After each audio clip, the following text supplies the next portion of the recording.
बहुत सारी वीडियोस देखने के बाद भी मेकअप नहीं हो पा रहा तो सब्सक्राइब कर लो मेरा चैनल क्योंकि आज से मैं शुरू करने जा रही हूँ beginner makeup series. Hey everyone, this is Jinny. This going to be episode 1 of this series क्योंकि ये वाली सीरीज उन लोगों के लिए बहुत ही यूजफुल होने वाली है जो बेसिक मेकअप सीखना चाहते हैं। मैं आपको एक ही वीडियो में सब कुछ नहीं सिखाने वाली। अगर मेकअप को अच्छे से सीखना है तो स्टेप बाय स्टेप चलना पड़ेगा। No more secrets, no wrong information, just a real face with real techniques. तो मेकअप को सीखने से पहले आपको उसकी फाउंडेशन के बारे में जानना बहुत जरूरी है। मेकअप का फाउंडेशन होता है एक अच्छा सा स्किन प्रेप। जी हाँ, अगर आप अच्छे से स्किन प्रेप नहीं कर रहे तो आपका मेकअप कभी भी अच्छा नहीं हो सकता। So this is very important step जो बिगनर्स स्किप करते हैं। A good skin prep gives you smooth and hydrating surface जिसपे आपका मेकअप बहुत ही फ्लॉलेस दिखने वाला है। तो उसके लिए सीटीएम करना बहुत जरूरी है। सीटीएम का मतलब होता है क्लिनजिंग, टोनिंग एंड मॉइस्चराइजिंग। तो शुरू करते हैं क्लिनजिंग से। क्लिनजिंग के भी टू मेथड्स होते हैं। One is face wash and other is facial wipes. Try to cleanse your face with face wash. जो भी आपके स्किन के अकॉर्डिंग आप सूट करते हो आप उस फेस वॉश के साथ अपना फेस क्लींस कर सकते हो।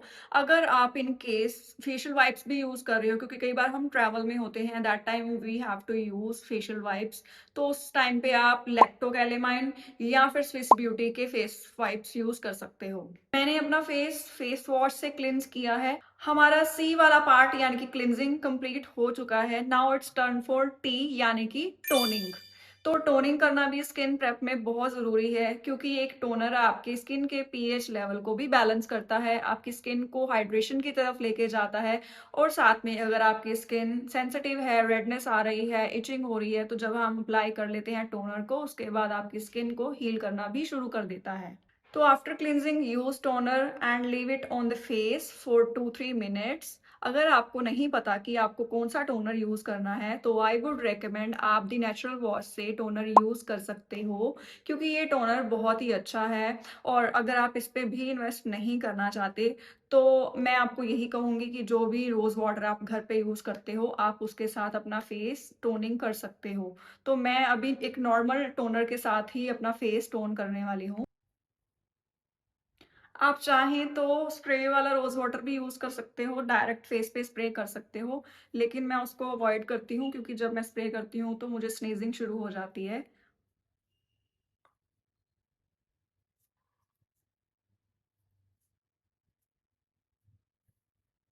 इसके साथ मैं क्लीन नहीं कर रही, जस्ट हल्के से यूज कर रही हूँ कि सारा टोनर जो है मेरी स्किन के ऊपर स्प्रेड हो जाए। और मैं इसको नेचुरल तरीके से ड्राई होने दूंगी 2 से 3 मिनट के लिए।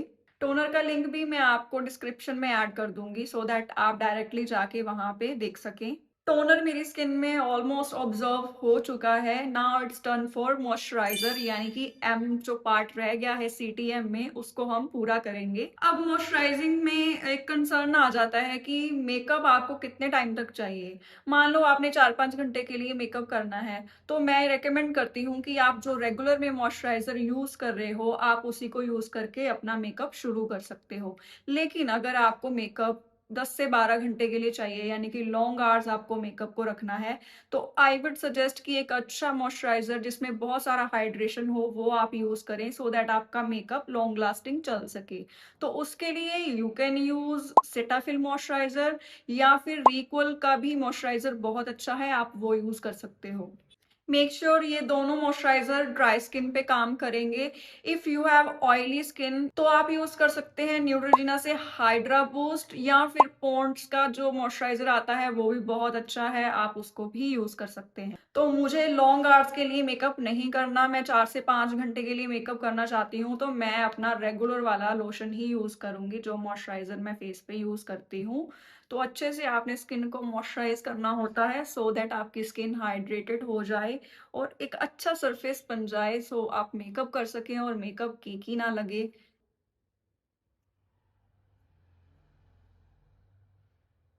स्किन को मॉइस्चराइज करने के बाद कई बार क्या होता है मॉइस्चराइजर ज्यादा हो जाता है तो घबराने की बात नहीं होती। आपने सिर्फ टिश्यू पेपर लेना है, एक पेपर लेके हल्के हल्के से उसको डैब डैब करना है। तो जो एक्स्ट्रा प्रोडक्ट होगा वो सारा निकल जाएगा और आपकी स्किन पे जितना रिक्वायर्ड मॉइस्चराइजर होगा वो रह जाएगा। सो ये 3 स्टेप करना यानी कि cleansing, toning and moisturising is very important before your makeup. अगर आपने इसको अपने डिजाइन में ऐड कर लिया तो आपकी मेकअप की आधी प्रॉब्लम्स तो यहीं पे सॉल्व हो जाएंगी। आई होप आप आज के कॉन्सेप्ट को अच्छे से समझ सके होंगे और कोई भी डाउट नहीं होगा। अगर कोई भी डाउट हुआ तो let me know in comments so that I can clear in the next video. और अगर वीडियो अच्छा लगा हो तो लाइक शेयर कमेंट जरूर करना, सब्सक्राइब करना तो बिल्कुल भी मत भूलना। मिलते हैं अगले एपिसोड में। Bye bye.